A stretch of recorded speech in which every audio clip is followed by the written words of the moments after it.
Tout commence ici, à Dzaoudzi, avec la résidence qui a abrité depuis 1841 jusqu'à la fin des années 90 les différents représentants du gouvernement français.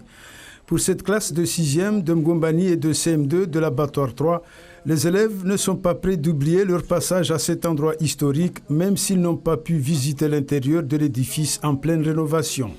C'est une ancienne résidence de la préfecture depuis 1841. Quand la France a pris possession de Mayotte. Il ne faut pas surtout rater. Ça apprend beaucoup de choses sur l'histoire de Mayotte et surtout ça prend du plaisir, ça prend du bien. C'est énorme, cet échange est très enrichissant. De par, ils viennent voir leurs correspondants, leur environnement, etc. Mais surtout, c'est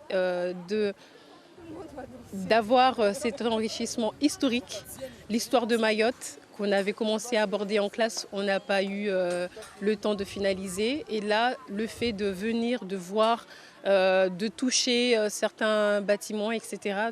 Entre autres itinéraires, les deux délégations finissent leur parcours au Badamier sur cette belle plage qui longe le grand littoral de Papani et Bagamoyo, faisant face à la côte est de la Grande Terre. D'autres invités, en dehors des élèves, n'ont pas voulu rater l'événement.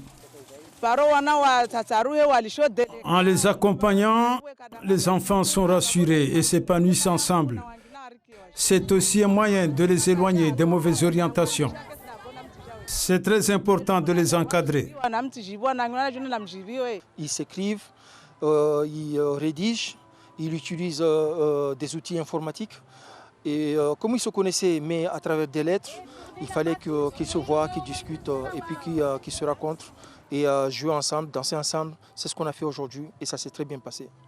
Et pour couronner le tout, un moment du volet traditionnel suivi d'une partie de danse scelle cet échange pédagogique et culturel entre les deux établissements.